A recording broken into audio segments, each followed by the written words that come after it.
ಶ್ರೀ ಗಣೇಶಾಯ ನಮಃ. ಓಂ ಶ್ರೀ ಸರಸ್ವತ್ಯೈ ನಮಃ. ಓಂ ಶ್ರೀ ಗುರುಭ್ಯೋ ನಮಃ. ಶ್ರೀಪಾದ ಶ್ರೀವಲ್ಲಭ ಶ್ರೀ ನರಸಿಂಹ ಸರಸ್ವತಿ ಶ್ರೀ ದತ್ತಾತ್ರೇಯಾಯ ನಮಃ. ಓಂ ಶ್ರೀ ವಿಠಲಾನಂದ ಸದ್ಗುರುಭ್ಯೋ ನಮಃ. ವಂದೇ ಶಂಕರಂ ಶ್ರೀ ಸ್ವಾಮಿ ಸಮರ್ಥ ಶಿಷ್ಯಂ ದತ್ತಾವತಾರಂ ಸದ್ಗುರುಂ ಪ್ರಣಮಾಮ್ಯಹಂ. ಪೂಜ್ಯ ಗುರು 10. ಸದ್ಗುರು ಶ್ರೀ ಶಂಕರ ಮಹಾರಾಜರು ತಮ್ಮ ಭಕ್ತರೊಂದಿಗೆ ಅವರ ಗುರುಗಳಾದ ಸ್ವಾಮಿ ಸಮರ್ಥರ ಘನತೆಯನ್ನು ಕುರಿತು ಬಹಳ ಹೆಮ್ಮೆಯಾಗಿ ಹೇಳಿಕೊಳ್ಳುತ್ತಿದ್ದರು. ಅವರು ಶ್ರೀ ಸ್ವಾಮಿ ಸಮರ್ಥರ ಸಮಾಧಿ ಮಂದಿರವನ್ನು, ವಟವೃಕ್ಷವನ್ನು ಆಗಾಗ ದರ್ಶಿಸುತ್ತಿದ್ದರು. ಅವರ ಸಮಾಧಿ ಮಂದಿರದಲ್ಲಿ ಬಹಳ ರಾತ್ರಿಗಳು ನಿದ್ರೆಯಿಲ್ಲದೆ ಕಳೆದಿದ್ದಾರೆ. ನಂತರ ಅವರೊಡನೆ ಜ್ಞಾನಭುವ, ಜನಾರ್ದನಭುವ ಮಹಂತರೂ ಕೂಡ ಆಗಾಗ ಅಕ್ಕಲ್ಕೋಟೆಯನ್ನು ದರ್ಶಿಸುತ್ತಿದ್ದರು. ಶ್ರೀ ಮಹಾರಾಜರು ಅವರ ಭಕ್ತರೊಡನೆ ಕುಳಿತು ತನ್ನ ಈ ಪ್ರತಿಭೆಗೆ ಅವರ ಗುರುಗಳಾದ ಶ್ರೀ ಸ್ವಾಮಿ ಸಮರ್ಥರ ಆಶೀರ್ವಾದ ಮತ್ತು ಅವರ ಕರುಣೆಯೇ ಕಾರಣವೆಂದು ಹೇಳುತ್ತಿದ್ದರು. ಅವರ ಭಕ್ತರನ್ನು ಶ್ರೀ ಸ್ವಾಮಿ ಸಮರ್ಥರಿಗೆ ನಮಸ್ಕರಿಸಲು ಹೇಳುತ್ತಿದ್ದರು. ಅವರ ಜೀವನ ಪರ್ಯಂತವೂ ಸ್ವಾಮಿ ಸಮರ್ಥರ ಅವತಾರದ ದಿನ ಮತ್ತು ಸಮಾಧಿಯ ಉತ್ಸವಗಳನ್ನು ಬಹಳ ವೈಭವವಾಗಿ ನಡೆಸುತ್ತಿದ್ದರು. ಶ್ರೀ ಶಂಕರ ಮಹಾರಾಜರು ಭಕ್ತರೊಡನೆ ಸದಾ ಹೀಗೆ ಹೇಳುತ್ತಿದ್ದರು: ನೀರನ್ನು ಶೋಧಿಸಿ ಕುಡಿಯಬೇಕು. ಹಾಗೆಯೇ ಗುರುವನ್ನು ಆಯ್ಕೆ ಮಾಡಿಕೊಳ್ಳುವಾಗ ಸರಿಯಾಗಿ ಆಲೋಚಿಸಿ ಸರಿಯಾದ ಸದ್ಗುರುವನ್ನು ಆಯ್ಕೆ ಮಾಡಿಕೊಳ್ಳಬೇಕು. ಅವರಿಗೆ ಕಪಟ ಸನ್ಯಾಸಿಗಳು ತಾಯಿತಗಳನ್ನು, ಯಂತ್ರಗಳನ್ನು, ಲಾಕೆಟ್ಟುಗಳನ್ನು ಕೊಟ್ಟು ವಾಗ್ದಾನ ಮಾಡಿ ಮೋಸ ಮಾಡಿ ಹಣ ಕೀಳುವ ಸನ್ಯಾಸಿಗಳೆಂದರೆ ಬಹಳ ಬೇಸರ ಮತ್ತು ಕೋಪ. 1400 ವರ್ಷಗಳ ಕಾಲ ಜೀವಿಸಿ 1000ಕ್ಕಿಂತ ಹೆಚ್ಚು ಜನ ಶಿಷ್ಯಕೂಟಿ ಇರುವ ಚಾಂಗ್ ದೇವ್ ಆಧ್ಯಾತ್ಮಿಕವಾಗಿ ಅಜ್ಞಾನಿ ಎಂದು ಶ್ರೀ ಮಹಾರಾಜರು ಹೇಳುತ್ತಿದ್ದರು. ಅವರ ಅಭಿಪ್ರಾಯದ ಪ್ರಕಾರ ಶಿಷ್ಯನು ಗುರುವನ್ನು ಅನ್ವೇಷಿಸುವ ಅವಶ್ಯಕತೆ ಇಲ್ಲ, ಗುರುವೇ ಶಿಷ್ಯರನ್ನು ಹುಡುಕಿಕೊಂಡು ಬರುವರು. ಈ ವಿಷಯ ಮಹಾರಾಜರ ವಿಷಯದಲ್ಲಿ ಸಹ ನಡೆದಿದೆ. ಅವರ ಗುರುಗಳು ಅಕ್ಕಲ್ಕೋಟೆಯಿಲ್ಲದೆ ಪಂಡರೀಪುರದ ಚಂದ್ರಭಾಗಾ ನದಿಯ ತೀರದಲ್ಲಿ ದರ್ಶನ ಕೊಡುವುದು ಇದಕ್ಕೊಂದು ನಿದರ್ಶನ. ಲೇಖಕನ ಅನುಭವ 2. ಇಲ್ಲಿ ಸ್ವತಃ ಅನುಭವವನ್ನು ಬರೆದಿದ್ದೇನೆ. ಶ್ರೀ ಸಾಯಿಬಾಬಾ ಪಾರಾಯಣ ಬಿಟ್ಟು ಬೇರೆ ಪೂಜೆಯಾಗಲಿ ಗುರುಗಳಾಗಲಿ ನನಗೆ ತಿಳಿಯದು.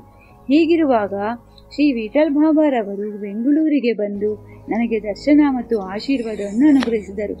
ಸರಿಯಾದ ಗುರುವನ್ನು ಸೇವಿಸುವುದು ನಮ್ಮ ಪೂರ್ವಜನ್ಮದ ಪುಣ್ಯಫಲ, ಅದೃಷ್ಟವೂ ಹೌದು. ಅದಲ್ಲದೆ ಅಸತ್ಯವನ್ನು ಹೇಳುತ್ತಾ ಕಪಟ ನಾಟಕವಾಡುವ ಗುರುಗಳನ್ನು ಸೇವಿಸುವುದರಿಂದ ಪ್ರಳಯ ಪರ್ಯಂತವೂ ಮನುಷ್ಯನ ಜನ್ಮ ಬರುವುದಿಲ್ಲ.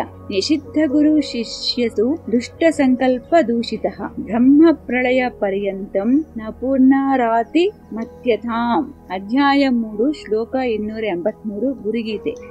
ನಿಷಿದ್ಧ ಗುರುವಿನ ಶಿಷ್ಯನು ಮರಣಾದಿ ಪ್ರಯೋಗಗಳನ್ನು, ಮಾಟ ಮಂತ್ರ ಮೊದಲಾದವುಗಳನ್ನು ಮಾಡುವ ಗುರುವಿನ ಶಿಷ್ಯನು ದುಷ್ಟ ಸಂಕಲ್ಪ ದೂಷಿತ, ಕ್ರೂರವಾದಂತಹ ಭಾವದಿಂದ ಕೂಡಿದ ಹೃದಯವನ್ನು ಹೊಂದಿದವನಾಗಿದ್ದರಿಂದ ಬ್ರಹ್ಮ ಪ್ರಳಯ ಪರ್ಯಂತಂ, ಬ್ರಹ್ಮದೇವನ ಪ್ರಳಯವಾಗುವವರೆಗೂ ಪುನಃ ಮತ್ತೆ ಮತ್ಯಂತಾಂ ಮನುಷ್ಯತ್ವವನ್ನು ನಯಾತಿ ಹೊಂದಲಾರನು. ಸಾಕ್ಷಾತ್ ಶಿವನು ಪಾರ್ವತೀದೇವಿಗೆ ಉಪದೇಶಿಸಿದ ಗುರುಗೀತೆಯಲ್ಲಿ ಗುರುವಿನ ಮಹತ್ವವನ್ನು ಮತ್ತು ಗುರುಸೇವೆಯ ವಿವರಣೆಯನ್ನು, ನಮಸ್ಕಾರ ಮಾಡುವ ವಿಧಾನ ಮತ್ತು ಎಂತಹ ಗುರುವನ್ನು ಸೇವಿಸಬೇಕು, ಎಂತಹ ಗುರುವನ್ನು ಸೇವಿಸಬಾರದು ಎಂಬುದನ್ನು ಬಹಳ ಸ್ಪಷ್ಟವಾಗಿ ವಿವರಿಸಿದ್ದಾರೆ. ಶ್ರೀ ಗುರುಗೀತೆಯಲ್ಲಿ 23ನೇ ಅಧ್ಯಾಯದಲ್ಲಿ ಮೇಲಿನ ಶ್ಲೋಕದಲ್ಲಿ ಸ್ಪಷ್ಟವಾಗಿ ನಿಷಿದ್ಧ ಗುರುವನ್ನು ಸೇವಿಸಿದಲ್ಲಿ ಉಂಟಾಗುವ ಫಲಿತಾಂಶವನ್ನು ಈ ವಿಧವಾಗಿ ವಿವರಿಸಿದ್ದಾರೆ. ಕ್ರೂರ ಸ್ವಭಾವವುಳ್ಳವನಾಗಿ ಮನುಷ್ಯನ ಪ್ರಾಣವನ್ನು ಹರಿಸುವ ಕ್ಷುದ್ರ ಪ್ರಯೋಗವನ್ನು ಮಾಡುವ ಗುರುವನ್ನು ಸೇವಿಸುವ ಶಿಷ್ಯನು ಬ್ರಹ್ಮ ಪ್ರಳಯದವರೆಗೂ ಮನುಷ್ಯ ಜನ್ಮವನ್ನು ಪಡೆಯಲಾರನು. ಒಳ್ಳೆಯ ಗತಿಯನ್ನು ಸಾಧಿಸಲು ಒಂದೇ ಒಂದು ಜನ್ಮ ಮಾನವ ಜನ್ಮ. ಅಂತಹ ಮನುಷ್ಯ ಜನ್ಮವನ್ನೆತ್ತಿ ಈ ವಿಧವಾದ ಪಾಪ ಕಾರ್ಯವನ್ನು ಮಾಡುವುದರಿಂದ ಮತ್ತೆ ಮಾನವ ಜನ್ಮ ಲಭಿಸುವುದು ಬಹಳ ಕಷ್ಟ. ಯಾವ ಪ್ರಾಣಿಗೂ ಇಲ್ಲದಂತಹ ಬುದ್ಧಿ ಜ್ಞಾನವನ್ನು ಭಗವಂತನು ಮಾನವನಿಗೆ ಪ್ರಸಾದಿಸಿದ್ದಾನೆ. ಅದನ್ನು ಸರಿಯಾದ ಮಾರ್ಗದಲ್ಲಿ ಉಪಯೋಗಿಸಿದರೆ ಸದ್ಗತಿ ಹೊಂದುವುದು ಸತ್ಯ. ಅದಕ್ಕಾಗಿ ಪ್ರಯತ್ನಿಸಬೇಕು. ಅಂತಹ ಪ್ರಯತ್ನಕ್ಕೆ ಸದ್ಗುರುವಿನ ಚರಿತ್ರೆಗಳ ಸಂಬಂಧಗಳ ಪಾರಾಯಣ, ಸದಾ ಒಳ್ಳೆಯ ನಡವಳಿಕೆಯನ್ನು ಹೊಂದುವುದು ಇದೇ ಮಾರ್ಗಗಳು. ಇದರಿಂದ ಗುರುವೇ ಸ್ವತಃವಾಗಿ ಶಿಷ್ಯನನ್ನು ಹುಡುಕಿಕೊಂಡು ಬರುತ್ತಾನೆ. ಶ್ರೀ ಗುರುಚರಿತ್ರೆಯ ಪ್ರಥಮ ಅಧ್ಯಾಯದಲ್ಲಿ ನಾಮಧಾರಕನಿಗೆ ಸಿದ್ಧಮುನಿಯು ದರ್ಶನವು ಇದಕ್ಕೊಂದು ಉದಾಹರಣೆಯಾಗಿದೆ. ಸಾಕ್ಷಾತ್ ಶಿವನ ಅವತಾರವಾದ ಶ್ರೀ ಶಂಕರ ಮಹಾರಾಜರು ಕಪಟಯೋಗಿಗಳ ಮತ್ತು ಸನ್ಯಾಸಿಗಳನ್ನು ದೂಷಿಸುವಂತಹ ಕುತಂತ್ರಗಳನ್ನು ಬಿಚ್ಚಿ ಬಯಲು ಮಾಡುತ್ತಿದ್ದರು. ಇದನ್ನೇ ನಿಷಿದ್ಧ ಗುರುವನ್ನು ಸೇವಿಸಬಾರದೆಂದು ಪರಮಶಿವನು ಗುರುಗೀತೆಯಲ್ಲಿ ಸ್ಪಷ್ಟವಾಗಿ ಹೇಳಿದ್ದಾನೆ. ಅದರ ಫಲವನ್ನು ಸಹ ಹೇಳಿದ್ದಾನೆ. ಇದನ್ನು ಶ್ರೀ ಶಂಕರ ಮಹಾರಾಜರು ಆಲೋಚಿಸಿ ಸರಿಯಾದ ಸದ್ಗುರುವನ್ನು ಆಯ್ಕೆ ಮಾಡಿಕೊಳ್ಳಬೇಕೆಂದಿದ್ದಾರೆ. ಗುರು ಶಿಷ್ಯರ ಸಂಗಮವು ದೈವ ನಿರ್ಣಯವಾಗಿರುತ್ತದೆ. ಅದರ ಪ್ರಕಾರ ಅವರ ಸಂಗಮವೂ ನಡೆಯುತ್ತದೆ. ಹಜರತ್ ಬಾಬಾ ಜಾನ್ ಶ್ರೀ ಶಂಕರ ಮಹಾರಾಜರು ಪರ್ಯಟನೆಯನ್ನು ಮಾಡುತ್ತಾ ಪೂನಾಗೆ ಬಂದು ಅಲ್ಲಿ ಸ್ಥಿರವಾದರು. ಅವರು ಸಮಗ್ರ ಭಾರತವನ್ನೆಲ್ಲ ಪರ್ಯಟಿಸಿ ಪೂನಾದಲ್ಲಿರುವ ಆರ್ಮಿ ಕ್ಯಾಂಪ್ ಹತ್ತಿರ ವಾಸವಾಗಿದ್ದರು. ಆ ದಿನಗಳಲ್ಲಿ ಒಬ್ಬ ದಿಗಂಬರ ಯೋಗಿನಿ ಇದ್ದರು. ಆಕೆಯು ಒಬ್ಬ ಸಿದ್ಧ ಯೋಗಿನಿ. ಶ್ರೀ ಶಂಕರ ಮಹಾರಾಜರು ಅವರೊಡನೆ ಸ್ವಲ್ಪ ದಿನ ನೆಲೆಸಿದ್ದರು. ಅವರು ಆಕೆಯನ್ನು ತನ್ನ ತಾಯಿಯನ್ನು ಹೇಳುತ್ತಿದ್ದರು. ಆಕೆಯ ಹೆಸರು ಹಜರತ್ ಜಾನ್ ಮಚೇಂದ್ರನಾಥ್ನಲ್ಲಿ ಧ್ವನಿಯನ್ನು ಪ್ರಜ್ವಲಿಸಿದ್ದು. ಒಮ್ಮೆ ಶ್ರೀ ಶಂಕರ ಮಹಾರಾಜರು ತಮ್ಮ ಶಿಷ್ಯರೊಡನೆ ಎಲ್ಲರೂ ಬನ್ನಿ ಕನ್ಹೋಭಾವನ್ನು ನೋಡಿ ಬರೋಣ ಎಂದರು. ಒಬ್ಬ ಭಕ್ತನು ತಕ್ಷಣವೇ ಒಂದು ಎತ್ತಿನ ಗಾಡಿಯನ್ನು ಸಿದ್ಧಪಡಿಸಿದನು. ಅದರಲ್ಲಿ 10-15 ಜನರು ಕುಳಿತು ಹೊರಟರು. ಶ್ರೀ ಶಂಕರ ಮಹಾರಾಜರೇ ಸ್ವತಃ ಗಾಡಿಯನ್ನು ನಡೆಸುತ್ತಿದ್ದರು. ಎತ್ತುಗಳನ್ನು ಮೃದುವಾಗಿ ಮಾತನಾಡಿಸುತ್ತಾ ಪ್ರಯಾಣ ಸಾಗಿಸುತ್ತಿದ್ದರು. ಆ ಮುಗ್ಧ ಪ್ರಾಣಿಗಳು ಶ್ರೀ ಶಂಕರ ಮಹಾರಾಜರ ನುಡಿಗಳನ್ನು ಆಲಿಸುತ್ತಾ ಬಹಳ ಉತ್ಸಾಹದಿಂದ ಓಡಿದವು. ಮಹಾರಾಜರು ತಮ್ಮ ಶಿಷ್ಯರೊಡನೆ ಮಚೇಂದ್ರನಾಥ ಸಮಾಧಿಯನ್ನು ಸಮೀಪಿಸಿದರು. ಶಿಷ್ಯರೆಲ್ಲರೂ ಮಚೇಂದ್ರನಾಥ ಸಮಾಧಿಯನ್ನು ನೋಡಿ ನಮಸ್ಕರಿಸಿದರು. ಅಲ್ಲಿ ಮಚೇಂದ್ರನಾಥರು ಏರ್ಪಡಿಸಿದ ದುನಿಯ ಬಳಿ ಬಂದು ಶ್ರೀ ಮಹಾರಾಜರು ಅಲಾಕ್ ಎಂದು ಜೋರಾಗಿ ಕೂಗಿದರು. ಸೌದೆಗಳಿಲ್ಲದೆಯೇ ಅಲ್ಲಿ ಬೆಂಕಿಯನ್ನು ಸೃಷ್ಟಿಸಿದರು. ಆ ಚಮತ್ಕಾರವನ್ನು ನೋಡಿ ಶಿಷ್ಯರೆಲ್ಲರೂ ಆ ಧ್ವನಿಗೆ ಮತ್ತು ಮಹಾರಾಜರಿಗೆ ನಮಸ್ಕರಿಸಿ ಕುಳಿತರು. ಶ್ರೀ ಮಹಾರಾಜರು ಧ್ಯಾನದಲ್ಲಿ ಸಮಾಧಿ ಸ್ಥಿತಿಯನ್ನು ಹೊಂದಿದ್ದರು. ಅವರ ಧ್ಯಾನ ಸಮಾಧಿಯಿಂದ ಈ ವಿಧವಾಗಿ ಹೇಳಲಾರಂಭಿಸಿದರು. ನಾನು ಕೈಲಾಸವಾಸನು. ನಾನು ಯಾರೆಂಬ ವಿಷಯವನ್ನು ತಿಳಿಯಲು ಪ್ರಯತ್ನಿಸದಿರಿ.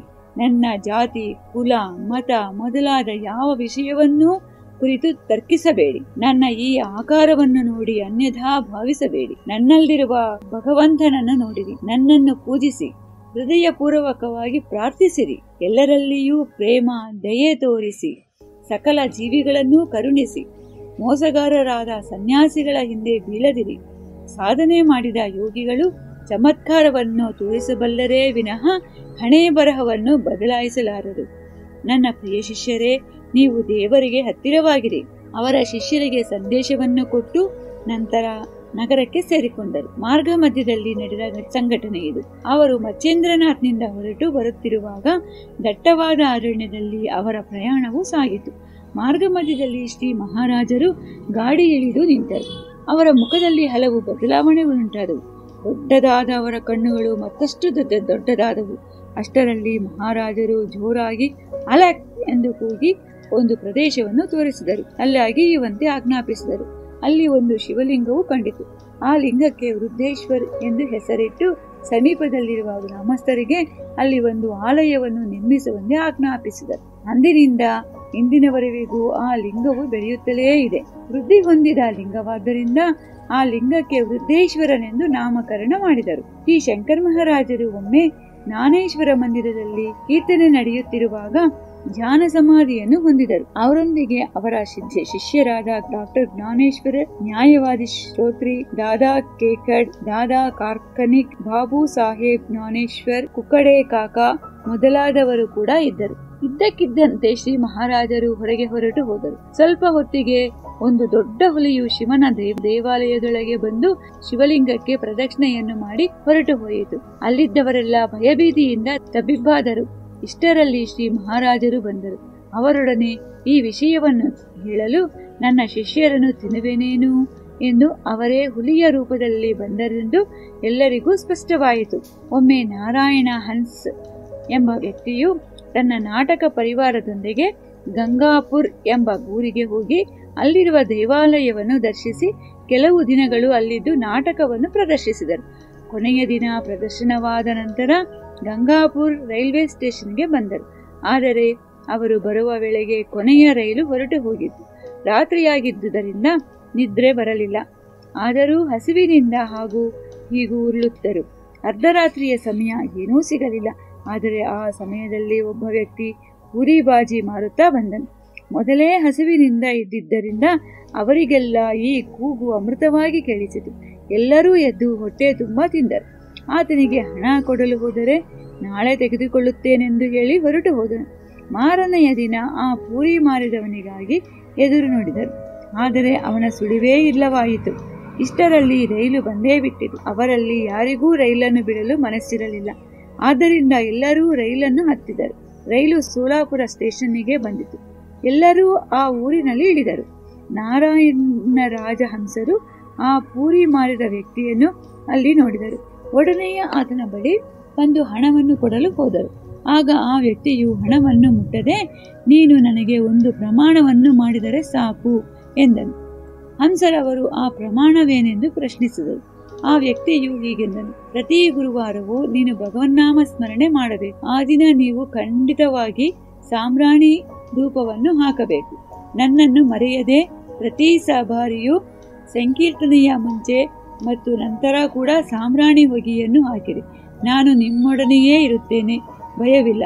ಇದು ನನ್ನ ಗುರುವಿನ ಶಾಸನ ಮತ್ತು ಇದು ನಾನು ನಿಮಗೆ ಕೊಡುತ್ತಿರುವ ವರ. ನೀನು ಭೂಲೋಕ ಗಂಧರ್ವನಾಗುವೆ ಎಂದ ಈ ಮಾತನ್ನು ಕೇಳಿ ಆಶ್ಚರ್ಯಗೊಂಡರು ನಾರಾಯಣ ಹಂಸರು. ಆದರೆ ಮಾಸ್ಟರ್ ಕೃಷ್ಣರಾವ್ ಅವರು ಆ ಪೂರಿ ಮಾರುವ ವ್ಯಕ್ತಿಯು ಮಾರುವೇಷದಲ್ಲಿರುವ ಶ್ರೀ ಶಂಕರ ಮಹಾರಾಜರೆಂದು ಹುಟ್ಟಿಸಿ ಅಲ್ಲಿಯೇ ಅವರಿಗೆ ಸಾಷ್ಟಾಂಗ ನಮಸ್ಕಾರವನ್ನು ಮಾಡಿದರು. ಅವರೊಡನೆ ಮಿಕ್ಕ ಸದಸ್ಯರೂ ಸಹ ನಾರಾಯಣ ಹಂಸರ ಜೊತೆ ಸಾಷ್ಟಾಂಗ ನಮಸ್ಕಾರವನ್ನು ಮಾಡಿದರು. ಶ್ರೀ ಮಹಾರಾಜರು ಹೇಳಿದ ವಿಧವಾಗಿ 32 ವರ್ಷಗಳ ಕಾಲ ಪ್ರತಿ ಗುರುವಾರದ ದಿನ ಭಗವನ್ನಾಮ ಸಂಕೀರ್ತನೆಯನ್ನು ಮಾಡಿ ಮುಂಚೆ ಮತ್ತು ನಂತರವೂ ಸಹ ಸಾಂಬ್ರಾಣಿ ದೀಪವನ್ನು ಹಾಕುತ್ತಿದ್ದರು. ಪೂನಾದಲ್ಲಿರುವ ರಾವು ಸಾಹೇಬರ ಬಂಗಲೆಯಲ್ಲಿ ಪ್ರತಿ ಗುರುವಾರವೂ ನಾಮ ಸಂಕೀರ್ತೆಯನ್ನು ನಡೆಸುತ್ತಿದ್ದರು.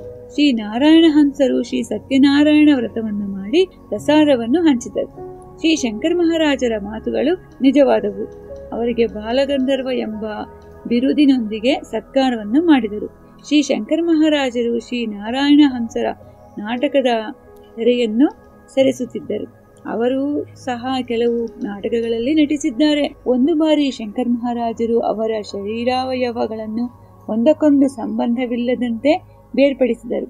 ಅದನ್ನು ಕಂಡು ನಾಟಕಕ್ಕೆ ಬಂದ ಪ್ರೇಕ್ಷಕರೆಲ್ಲರೂ ಭಯದಿಂದ ಓಡಿ ಹೋದರು. ನಂತರ ಶ್ರೀ ಶಂಕರ ಮಹಾರಾಜರು ಸಹ ಕಂಠಯೋಗದಲ್ಲಿ ಪ್ರವೀಣರೆಂದು ತಿಳಿಯಿತು. ಮತ್ತೊಂದು ಬಾರಿ ನಾರಾಯಣರ ನಾಟಕ ಪ್ರದರ್ಶನಕ್ಕೆ ಖಳನಾಯಕನ ಪಾತ್ರವನ್ನು ಅಭಿನಯಿಸುವವನು ಬರಲಿಲ್ಲ. ಶ್ರೀ ಮಹಾರಾಜರಿಗೆ ಖಳನಾಟಕನ ಸನ್ನಿವೇಶವು ಮತ್ತು ಸಂಭಾಷಣೆ ಕಂಠಸ್ಥವಾಗಿತ್ತು. ಆದ್ದರಿಂದ ಆ ಪಾತ್ರವನ್ನು ತಾನೇ ಅಭಿನಯಿಸುತ್ತೇನೆಂದು ವೇದಿಕೆಯ ಮೇಲೆ ಬಂದರು. ನಾಟಕವು ರಂಜನೆಯಾಗಿ ಸಾಗುತ್ತಿತ್ತು. ಇನ್ನು ಒಂದು ಸನ್ನಿವೇಶವು ಶಂಕರ ಮಹಾರಾಜರ ಶರೀರದಲ್ಲಿ 8 ಬಗೆಯ ಅಂಗ ವಿಕಲತೆಗಳಿರುವುದರಿಂದ ಅವರ ಕೈ ಹಿಡಿತ ತಪ್ಪಿ ಕತ್ತಿ ಸರಿಯಾಗಿ ಹಿಡಿದುಕೊಳ್ಳಲು ಸಾಧ್ಯವಾಗಲಿಲ್ಲ. ಇಷ್ಟರಲ್ಲಿ ದುರದೃಷ್ಟವಶಾತ್ ಕತ್ತಿಯೂ ಸಹ ಪಾತ್ರಧಾರನ ಕತ್ತಿನ ನರವನ್ನು ಕತ್ತರಿಸಿತು. ಎಲ್ಲರೂ ಭಯ ಪಡುತ್ತಿದ್ದರು. ವೇದಿಕೆಯ ಮೇಲೆ ರಕ್ತವು ಹರಿಯಲಾರಂಭಿಸಿತು. ಇಷ್ಟರಲ್ಲಿ ಮಹಾರಾಜರ ಕಿವಿಯಲ್ಲಿ ಶ್ರೀ ಸ್ವಾಮಿ ಸಮರ್ಥರು ಅವರ ಗುರುಗಳು ಹೀಗೆಂದರು, ಏನೋ ನೀನು ಮಾಡುತ್ತಿರುವ ಕೆಲಸ, ಮೊದಲು ಆತನನ್ನು ರಕ್ಷಿಸು ಎಂದು ತಕ್ಷಣವೇ ಶ್ರೀ ಮಹಾರಾಜರು ತನ್ನ ಕೈಯಿಂದ ಆ ವ್ಯಕ್ತಿಯ ಕತ್ತನ್ನು ಹಿಡಿದು ರಕ್ತಸ್ರಾವವನ್ನು ನಿಲ್ಲಿಸಿ ತಮ್ಮ ಯೋಗ ಶಕ್ತಿಯ ಮೂಲಕ ಆತನನ್ನು ರಕ್ಷಿಸಿದರು. ಅಂದಿನಿಂದ ಆ ವ್ಯಕ್ತಿಗೆ ಹೊಸ ಜೀವನ ಪ್ರಾರಂಭವಾಯಿತು. ಶ್ರೀ ಶಂಕರ ಮಹಾರಾಜರ ಯೋಗ ಶಕ್ತಿ ಅಂತಹುದು. ನಾರಾಯಣ ಹಂಸರನ್ನು ಶ್ರೀ ಮಹಾರಾಜರು ಬಾಲಗಂಧರ್ವನನ್ನಾಗಿ ಮಾಡಿದರು. ಶ್ರೀ ನಾರಾಯಣ ಹಂಸರು ತಮ್ಮ ಜೀವನ ಪರ್ಯಂತವೂ ಶ್ರೀ ಮಹಾರಾಜರೊಂದಿಗೆ ಭಕ್ತಿಯಿಂದ ಇರುತ್ತಿದ್ದರು. ಒಮ್ಮೆ ನಾಟಕ ಪ್ರದರ್ಶನ ನಡೆಯಬೇಕಾಗಿದ್ದ ಆ ಸಮಯದಲ್ಲಿ ನಾರಾಯಣ ಹಂಸರಿಗೆ ವಿಪರೀತ ಜ್ವರ ಬಂದಿತ್ತು. ನಾಟಕವು ನಿಂತು ಹೋಯಿತು.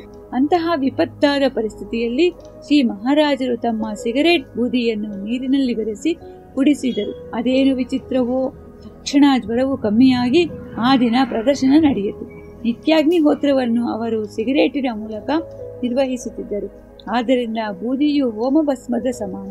ಶ್ರೀ ನಾರಾಯಣ ಹಂಸರ ಜೀವನವನ್ನು ಪರಿಶೀಲಿಸಿದರೆ ಶ್ರೀ ಶಂಕರ ಮಹಾರಾಜರಂತಹ ಗುರುಗಳ ಅನುಗ್ರಹ ಮತ್ತು ಆಶೀರ್ವಾದವಿದ್ದರೆ ಅಸಾಧ್ಯವೇನೂ ಇರುವುದಿಲ್ಲವೆಂಬ ಸತ್ಯವೂ ತಿಳಿದು ಬರುತ್ತದೆ. ನಾವೆಲ್ಲರೂ ಸಹ ಶ್ರೀ ಗುರುಚರಣವನ್ನು ಭಕ್ತಿಯಿಂದ ಆಶ್ರಯಿಸಿದರೆ ಅಸಾಧ್ಯವಾದದ್ದು ಏನೂ ಇರಲಾರದು. ಮುಂದಿನ ಭಾಗ ಮುಂದುವರಿಯುವುದು.